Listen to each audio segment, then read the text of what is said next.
Hola amigas y amigos, Abel Reynoso, un gusto en saludarlos. Bienvenidos a Narcomentarios.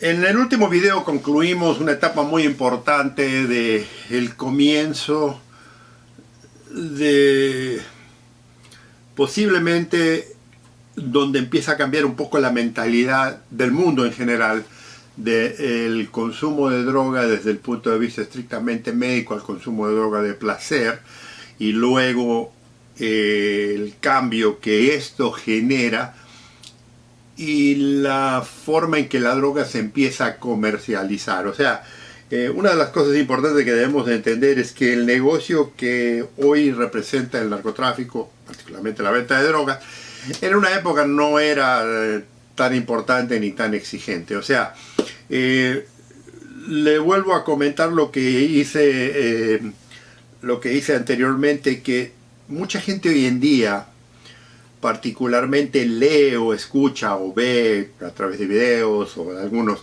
exceptos, particularmente en el internet, del tema de las drogas de hace 150 años atrás, 100 años atrás, y trata de analizarlo con las ideas modernas de hoy en día y con la mentalidad y el conocimiento que tenemos de muchas de las cosas que se han desarrollado a través de 150, 100 años, 150, de todo lo que ha ocurrido en la civilización, con particular interés en el uso de las drogas. O sea, hoy en día sabemos mucho más de los efectos de la droga, de las causas de la droga, de dónde sale la droga, el comercio y toda la industria, y lo analizamos desde el punto de vista de lo maligno que es, o lo efectivo que es, o lo adicto que es, y hablamos en tiempos presentes de una época en la que todo este conocimiento que hoy supuestamente tenemos no existía hace 100 años atrás, por ejemplo, ¿no? Entonces, mucha gente analiza el tema y trata de, digamos, negarlo, ¿no? Negarlo y tratarlo de envilecer con los conceptos modernos. Al principio, si recuerda, la droga ha existido desde la creación del ser humano en esta tierra, siempre estuvo, y se utilizó por muchísimos años sin ningún problema. Le comentaba yo en videos anteriores que se utilizó para curamiento, se utilizó para medicina, se utilizó para curar dolores, se utilizó para razones religiosas, eventualmente se lo fue canalizando ya y se lo fue estudiando y desarrollando todas estas mismas esencias, estas mismas plantas, estos mismos elixires, estos mismos narcóticos, en dos o tres drogas muy comunes, que eran el opio, la morfina y la heroína. La marihuana siempre estuvo en eso. Hoy en día ya hay ungüentos y líquidos y cosas que para untarse y demás, además de la fumada, y se cocina y demás. Y la cocaína obviamente también se la utilizaba parte medicinal, pero también hoy se la utiliza como parte del entretenimiento. Pero por muchos años no era un problema. O sea, pero otra de las cosas que debemos de entender muchas veces de por qué no era un problema es porque hace 100 años, hace 150 años, la gente, el mundo era mucho más pequeño, no había la cantidad de gente que ocurre hoy en día, no había acceso a la parte económica que existe hoy en día, entonces no había necesidad, y la vida era mucho más simple. Pero hoy en día, con los tiempos, como ha ido avanzando, con el esparcimiento, el tiempo del esparcimiento que tenemos hoy en día, que no había, porque en aquella época había que trabajar para subsistir, para poder vivir una vida más o menos. Hoy en día muchas de esas cosas, a través de la tecnología, de los tiempos y demás, se ha ido, digamos, ayudando a que la gente tenga más tiempo para esparcimiento, y el esparcimiento que el ser humano siempre busca después de haber trabajado un tiempo es relajarse. Y el relajamiento, como siempre lo habíamos dicho, primero empezó con las bebidas alcohólicas, que vienen también desde la antigüedad, y luego se traspasó a las drogas. Y por años no pasaba nada, porque no eran grandes problemas, era nomás afectaba a cierta parte de la comunidad. Había cierto efecto dentro de una sociedad, pero no era una cosa que se volvía loca. Eventualmente, en países emergentes como lo era Estados Unidos, ¿no? Estamos hablando de que ya en la época del la era industrial del siglo XIX, ya empieza un poco más la cultura, las guerras, los nuevos poderes, y la gente se empieza a drogar un poco más para esparcerse, para divertirse, y empieza a excederse aquí en Estados Unidos a consumir bebidas alcohólicas, y eventualmente ese consumo de bebidas alcohólicas crea una conciencia social dentro de un grupo de ciudadanos interesantes aquí en Estados Unidos que no les gustaba el consumo de alcohol, y esta gente, que es muy importante esto para que entiendan por qué Estados Unidos después se desarrolla en el mundo y desarrolla toda una campaña de control de drogas y demás, no lo hacen con la idea del control del narcotráfico, que es lo que le digo hoy en día, que se analiza los problemas o los temas de hace 100 años atrás como si fueran problemas iguales que los que ocurren hoy con el narcotraficante. En aquella época era un comercio, era un interés, y entonces la gente lo hacía más bien para pasar el tiempo, para divertirse, pero se acuerda que había un gran problema de consumo de bebidas alcohólicas y ya eventualmente de drogas. Entonces las amas de casa, de la mano de ciertos religiosos, porque aquí en Estados Unidos si hay una influencia muy grande que siempre ha sido y que seguirá siendo por mucho tiempo, es la religión. O sea, volvemos un poco a la historia, y esto es importante considerarlo porque cuando se habla del consumo de drogas en Estados Unidos, usted no puede denegar esta influencia. Acuérdese que yo le comentaba que los primeros pobladores que llegaron a Estados Unidos, originalmente que venían de Inglaterra, primero eran ingleses que los corren, de los mismos ingleses los corren por sus ideologías y medidas religiosas extremas, los corren de Inglaterra y se van a vivir a Holanda. Y de Holanda también causan un movimiento antisocial que los holandeses no lo quieren, y eventualmente emigran a lo que hoy es Estados Unidos. Pero fíjese que le estoy hablando de gente que era muy trabajadora, gente que era muy honesta, gente que no venía a conquistar, sino venía escapando, tratando de buscar un nuevo mundo, una nueva idea. Y esa gente trae estas ideas que eventualmente influenciaron mucho la cultura estadounidense, la cultura que se establecería aquí, que lo dictó por muchos años. Eventualmente vinieron otras civilizaciones, otras culturas, pero los ingleses y los holandeses fueron los primeros que ocuparon la parte noreste de Estados Unidos, ¿no? La parte que hoy es Boston, Nueva York y demás. Y esa gente influenció mucho en la cultura del puritanismo, de las leyes, de las cosas que deben ser correctas. Y una de las cosas que tiene usted que entender es que una de las ideologías religiosas que traía, de las creencias que traía esta gente, es que ellos eran los elegidos. Que ellos eran los elegidos y esto lo ha oído en otras religiones también, ellos eran los elegidos por la mano de Dios, y que ellos estaban autorizados a proteger al mundo, y que si no eran parte de su secta religiosa, de su creencia, se iban a morir todos, iban a ir todos al infierno. Esta ideología, esta idea religiosa se repite en muchas otras religiones, y se pelean todos por la misma ideología de que Dios los eligió a ellos y que ellos son los que van a ir al cielo y todos los demás se van a morir en el infierno. Bueno, esa mentalidad que hoy en día, amigos y amigas, sigue persistiendo en Estados Unidos, tiene mucha influencia en las costumbres cuando, digamos, el tradicionalismo aquí en Estados Unidos, la extrema derecha, si así lo queremos decir, por la parte política ahora, es la que insiste y la que quiere todavía insistir que el mundo no ha cambiado, ¿no? Y que todavía hay ciertas reglas que van a ser como van a ser. Y le digo, con todo respeto, no estoy criticando a nadie, simplemente estoy expresando puntos de vista que ellos son los únicos que pueden salvar al mundo, ellos son los únicos que van a salvar a Estados Unidos, y que son los únicos que saben de lo que va a ocurrir, ¿no?, en el futuro. Entonces, ¿qué pasa? Mucha de esa mentalidad fue la que se basaron muchas de las leyes de distintos controles de esta sociedad, y que eventualmente, cuando ya se habla de controlar un poco más esta sociedad en el consumo del alcohol, en el consumo de droga y en el control de ciertas corrientes de razas, la raza negra, la hispana, la raza europea, la raza asiática, la utilizan, esa mentalidad religiosa, la mezclan con un poco de superioridad, digamos, intelectual, porque eran europeos y demás, y optan por decir que no solo estas razas eran inferiores a ellos, sino que tenían que ser controladas para que no arruinaran la cultura, la futura cultura de este país, ¿no? Entonces, ¿qué hacen?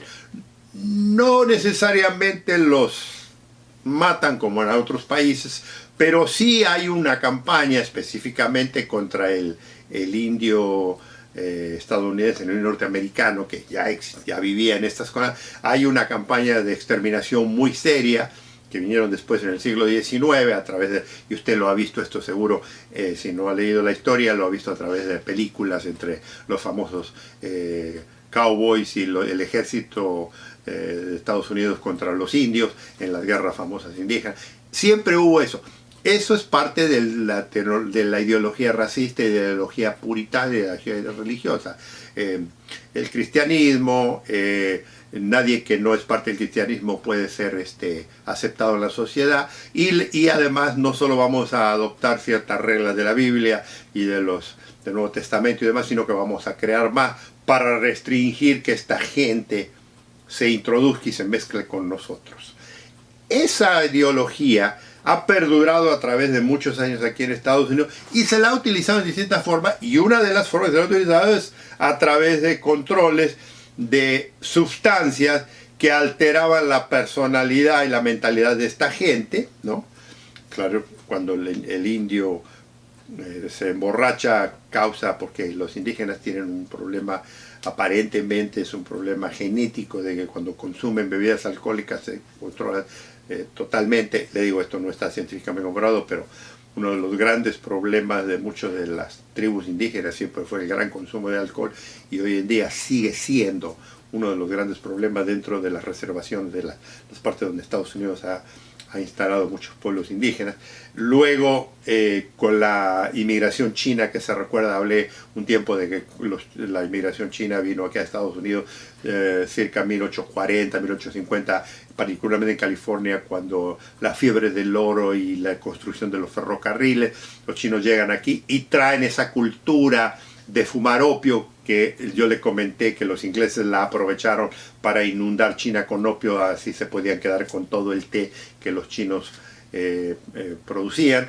Luego, cuando ya entra un poco más, que ya se descubre después de la guerra civil y ya se encuentra la morfina, empieza a adaptar la cocaína, que era aceptada en medios sociales, y mientras... Lo interesante de esto es, mientras la morfina, la cocaína y un poco la marihuana, que ya influenciaba también, era consumida por ese grupo selecto de la sociedad, nunca era un problema.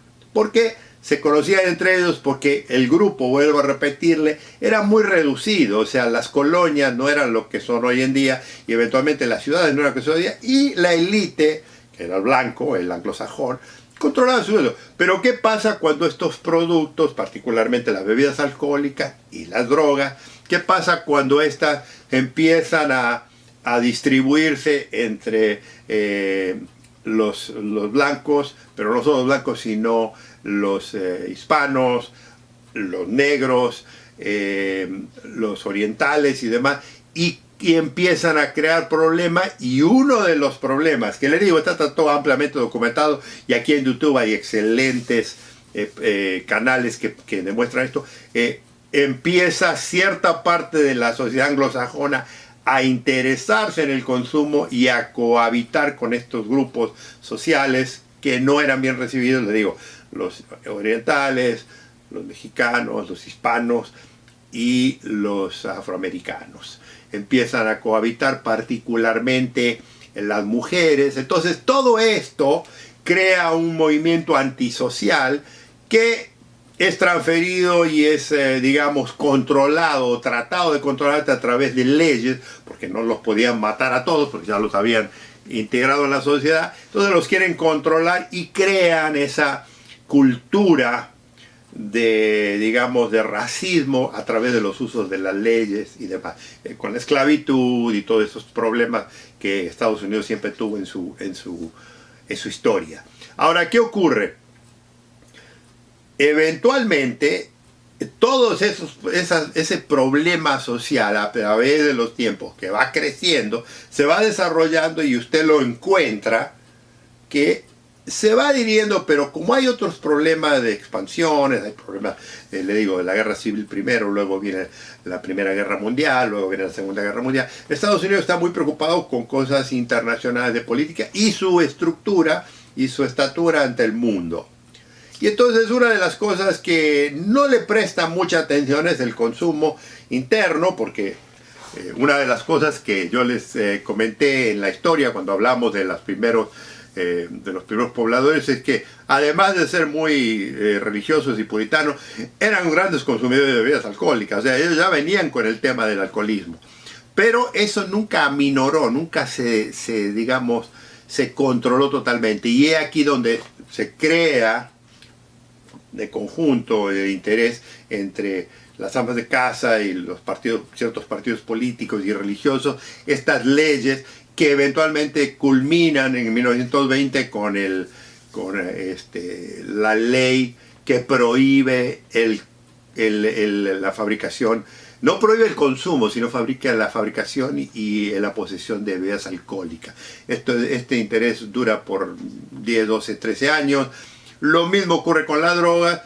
Luego que viene la situación económica y política y social, empiezan a relajar la ley y quitan y eliminan la ley seca famosa, y una vez se encuentran con un gran consumo de bebidas alcohólicas y de sustancias, ¿no? Drogas, de sustancias que alteran la mentalidad del ser humano, alteran su comportamiento, alteran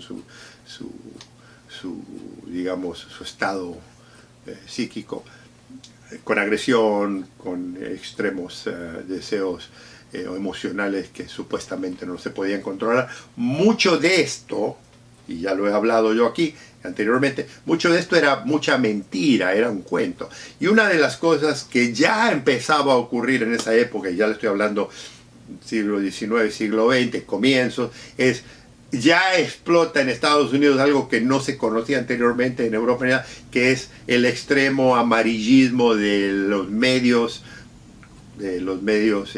digamos, de comunicación, que eran las revistas y los periódicos, y manipulan la sociedad, digamos, la sociedad que controlaba, no el resto de la sociedad, sino la sociedad del alto élite, que era la que controlaba los negocios, que controlaba la cultura, que controlaba el ejército, que controlaba la política, a pasar leyes y a empezar a variar.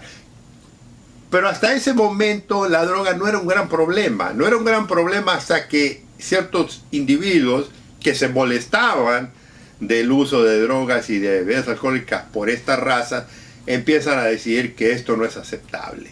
Entonces se utilizan estas cosas. Y ahí es donde empieza un poco la cultura a querer encarcelar gente.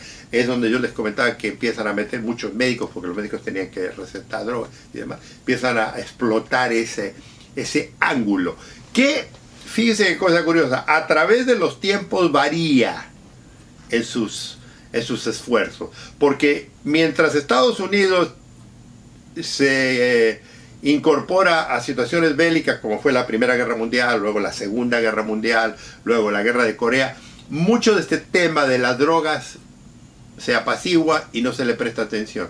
Pero una vez que terminan los conflictos y empieza una vez más, Estados Unidos retoma el liderazgo de querer lidiar con estos temas de la droga, y llegue a medida, ya le voy a demostrar a través de los años, pasan mucho más leyes de controles de consumo, de controles de producción, de controles para Estados Unidos, que incluso eventualmente los va a tratar de, digamos, imponer en otros países. Porque Estados Unidos, cuando ya empezaba con sus influencias, como yo decía, con los ingleses y los chinos en el comercio internacional, empieza a aplicar que si usted quiere lo mío, yo le voy a dar esto, pero usted me tiene que dar esto. Y mucha gente lo interpretó de que ese tejimaneje era para controlar la producción, por ejemplo, la hoja de coca en Perú y en Bolivia, la amapola en México, la plantación de amapola en México o en el Medio Oriente. Pero no era tal, era un poco tratar de controlar estas corrientes sociales de inmigrantes que trataban de eso. No era tanto el tema de la droga. O sea, el tema de la droga no explota en Estados Unidos, como yo le decía, hasta mucho más tarde. Siempre hubo un consumo estable, pero no explota el consumo de droga y se convierte en un problema un poco más serio hasta los años después de los 50, cuando termina la guerra de Corea, 55, 60, ahí ya va a cambiar la dinámica totalmente de cómo Estados Unidos empieza a reaccionar en querer legalmente controlar no solo el consumo, sino ya la producción y eso. Porque una de las cosas que ustedes tienen que entender, mis amigos, es que originalmente, cuando Estados Unidos le pide a países como México, por ejemplo, que no, digamos, que no permita el uso de la droga tan comúnmente en México, porque una de las cosas que tenía México que no la tiene nadie en el mundo, que la tuvieron en 1940, México pasó una ley que legalizó todas las drogas. Esto es algo que mucha gente no conoce. México tuvo un avance muy interesante, pero después, con la presión de Estados Unidos, quitó la ley y volvió otra vez a hacer la misma ideología. Pero México fue uno de los países que, gracias a un científico, un médico que era brillante, que sabía la verdad sobre el tema de la droga, él convenció al gobierno de que en México debieran de probar las drogas porque no eran tanto problema. Pero en realidad no era un problema, ¿no? En cierto, nunca fue un gran problema. México nunca tuvo gran problema de consumo de drogas. Ahora ya es otra cosa, pero estamos hablando de 1940. Pero a Estados Unidos no le convenía. Y entonces no le convenía porque, al tener la legalización de la droga en México, acuérdense, México es frontera con Estados Unidos, iba a influenciar mucho, sobre todo en la parte de la frontera y demás, el consumo de este tipo de droga, como lo ocurrió con el consumo de las bebidas alcohólicas cuando pasó la ley seca en Estados Unidos. O sea, una de las fallas de la ley seca en Estados Unidos es que Estados Unidos no se podía tomar, o sea, no se podían conseguir bebidas alcohólicas, pero el resto del mundo sí la tenía, y Canadá la tenía, y México la tenía, y estos países llenaban el mercado en Estados Unidos, además de los europeos, de bebidas alcohólicas. Entonces nunca funcionó. Bueno, la droga, la idea de controlar a México, de que no autorizara la droga legalmente, fue más o menos lo mismo. No le resultó con Canadá, pero Canadá no producía la droga, pero México sí. México ya tenía marihuana, ya tenía amapola, ¿no? Y entonces ya influenciaba. Pero hasta ese momento, una de las cosas interesantes es que Estados Unidos presionaba, pero no intervenía. Esto es muy importante. O sea, el salto de Estados Unidos en el nivel internacional, ya digamos en la parte de narcotráfico, como eventualmente se lo va a definir, porque estoy hablando de los años 40, años 50, todavía no había esa palabra, no existía la palabra narcotráfico, ni narcos, ni había una oficina de narcóticos en Estados Unidos, obviamente, el famoso Federal Bureau of Narcotics, el Buró Federal de Narcóticos, que es el papá de la DEA, que usted la conoce hoy en día, que ya era el que controlaba eso, pero era otra época, y voy a hablar en el próximo video de esto. Era otra época, era otro tipo de gente, era otra mentalidad, porque no había control, no había interés, había mucha corrupción, no había conocimientos, era un arma política, y cuando una fuerza policial se convierte en una arma política no tiene sentido. Entonces todo esto fue influenciando, y eventualmente la dinámica cambia, eventualmente se cambia el tema del narcotráfico en el futuro, y lo que ocurre, amigos y amigas, lo que ocurre es que trasciende en el mundo, digamos, ya diplomático y comercial, de que Estados Unidos empiece a presionar a distintos países para que se unan. Ya lo había intentado, si recuerda, en 1905, 1906, luego lo vuelve a hacer en 1914, luego lo vuelve a hacer en 1920. O sea, a través de Estados Unidos, siempre Estados Unidos presionó a distintos países, sí, a veces por intereses comerciales, sí, a veces por intereses políticos, pero siempre presionó, como ningún otro país en el mundo, a que ciertos países lo acompañaran o apoyaran en prevenir o en limitar el uso de las drogas. Esto es sumamente importante. Pero hasta esa hora, hasta ese momento, amigos, hasta los años 50, principio de los 60, Estados Unidos sí presionaba políticamente, sí presionaba diplomáticamente, pero no era lo que es hoy en día, no era el tema. El tema de Estados Unidos, cuando ya salta a un nivel mucho más alto, cuando ya salta a un nivel internacional, ya cuando empiezan a introducirse en distintos países, no ocurre esto hasta los años, casi los finales de los años 70, los principios de los años 70, los finales. Antes de eso, no había agentes de drogas estadounidenses en otros países, había algunos arreglos y convenios, pero no había. Entonces, ¿qué le quiero decir con esto? Que el narcotráfico no era un problema. Que el narcotráfico no era un problema, que sí había mucho consumo, pero era un consumo relativo, y que no había el gran escándalo y no era negocio todavía la lucha contra el narcotráfico, porque eventualmente esto cambia la dinámica, porque se convierte no solo en un arma política, no solo en un arma social, no solo en un arma de prestigio internacional, sino también financiero, y empieza a influenciar.